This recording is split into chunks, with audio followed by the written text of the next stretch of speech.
I got it.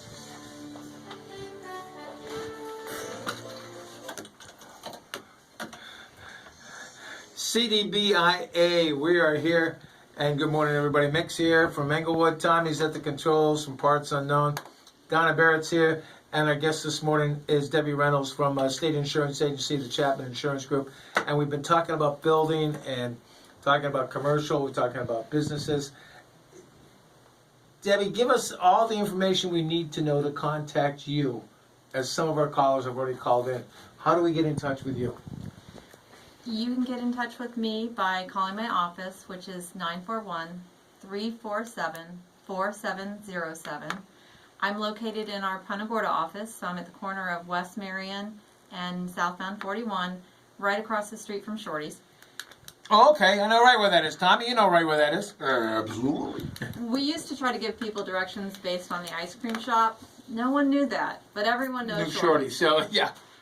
So, how about a web page? Do you guys do a web page? We do have a web page. It's www.cigflorida.com. You can reach me by email, which is debbie@cigflorida.com.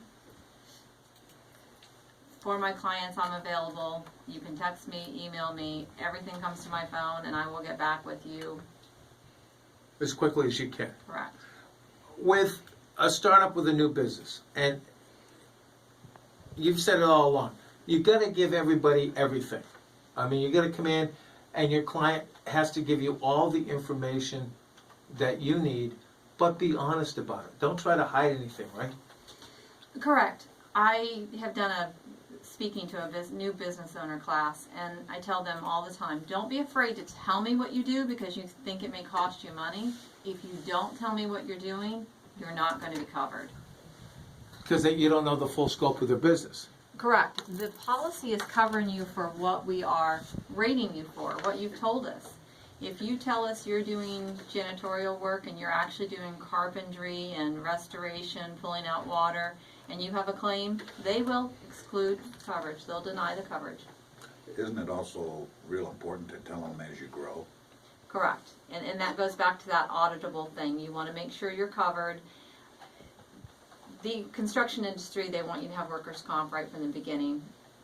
Other lines of business, they will allow you to have some employees before you have to carry the workers' comp. But let us know as you change. We'll tell you what you need. Now, one thing, I'm not high pressure. I may suggest something to you and say this is available. If you don't want it, that's fine. We'll talk about it. I'll note it. Back with Hurricane Charlie was just prior to that, there was a lot of that hurricane deductible came out. There used to be one standard deductible. Then there was a change in your policy. Suddenly you had a $1,000 deductible, but you had a 2% or a 5% hurricane deductible. The company sent out bills. We sent out postcards. We made phone calls. And there were a couple clients afterwards that said, I didn't know I had a 5% deductible. You look in the computer and say, well, it says right here, we did this, and I had a conversation with you, and you told me this, and somebody would look at you and go, yeah, I would have said that.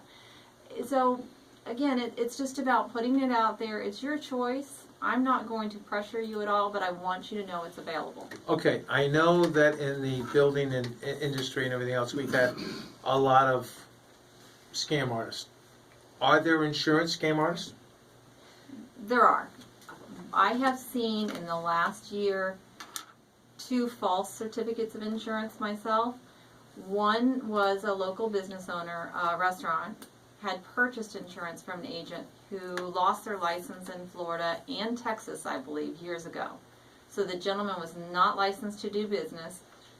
Again, check your agent. Just like you would your builder, check your agent. You can go onto the state of Florida and check licenses and see if they are licensed.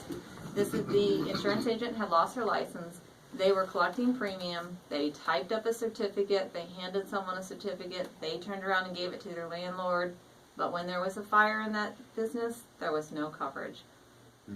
Wow, and that was well noted in the local papers as well. How do you, okay, insurance agents have to be licensed and insured themselves, do they not, or bonded?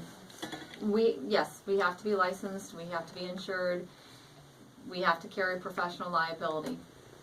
So how does someone check on that? Is there a way that people check on you to make sure, like they do a builder? You can go to the State Department of Insurance and do a license search, and you will get the person. You can do it by name. You can do it by town and check how many agents are in your town. But you can pull their name up, and you will get their license, how long they've been licensed, and what they're licensed for. A good question would be, how does an insurance company, who does an insurance company buy insurance from? You know what I'm saying? And that comes down to not every company does every line of business. Okay. There are a few companies, and they specialize in professional liability. Sure. So the same type of company that will do errors and omissions or malpractice for doctors, Okay. errors and omissions for lawyers, will do it for insurance agents as Gotcha. well. Yeah, I understand. Our phone lines are 941-206-1580 if you got a question about your insurance for your company or your business, or some questions that you have. This just came flashing through my mind. We now have all these employee management companies that get insurance. And I know many of them we've had here in town. And they go ahead and take care of your employees for you, all that. How do we find out if they're licensed, if they have all the right things in order? You know what I'm saying? For your business, I'm going to hire this company to manage my employees. Right, and that company will provide you with sometimes an actual declaration page, but a certificate of insurance. However, someone may be managing your employees, but your employees are still doing your work and providing a service.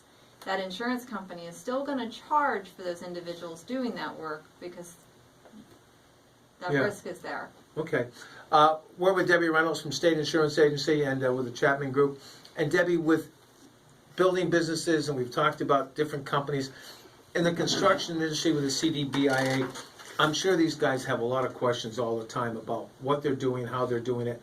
But being licensed and insured is number one in Charlotte County, isn't it? It is. You really need to make sure that anyone that comes on your property is both licensed and insured. Homeowners don't realize if a county inspector stops by and there's someone doing work on your property and they're not licensed, the county will fine you as a homeowner. $1,500. Correct. And how do I know that? I did a little research myself.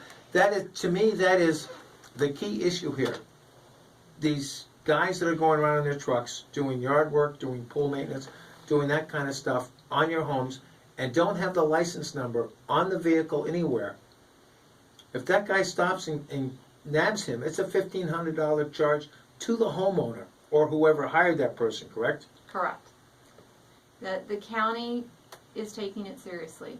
They want to protect the homeowners. People feel they're in their business, but really it's a protection. It's making sure we have people that are accountable to someone. If you're not doing a correct job, if you are taking money and not doing the work, the county's going to take away your license. You're going to have to report to someone or be accountable to someone, and by hiring a licensed contractor, you're ensuring a little safety. Does this help you guys as insurance agents, that the county is doing this now more forcibly? Not necessarily on the insurance part, because the companies do ask if someone has a license, but I think it just helps to get more quality individuals out there, because they are requiring experience in what they're doing. Mick, has this changed since you were building that many years ago? Has No, they would come right on my job and check all the subcontractors, and it didn't make any difference if you couldn't present a certificate. of insurance and wow. But again, up front, you can prevent all those headaches. I mean, before you hire the sub, make sure you, same way at the shopping center, I made sure their insurance records were up to date, called their agent, make sure that this thing hadn't expired, and told them that we wanted, every 90 days, send me a fresh certificate, make sure this guy didn't let it lapse to, get the job as the mower or the tree trimmer. And you get comfortable working with those agents, and the ones that don't comply, you just let their people go. He makes up a very good point, and he's getting the certificate sent to him. You should have the agent send that certificate directly to you. Unfortunately, in this day and age, it's easy to get any type of form you want. So I have seen where contractors, business owners have falsified certificates and been providing it. I had a gentleman call for a quote, and when I gave it to him, he said that was more than someone else was paying with me, and I questioned it, and he told me he had a certificate, and I asked for a copy of it. It was bogus. A gentleman had gone online, filled out this form, and had been handing it out to obtain work. Amazing.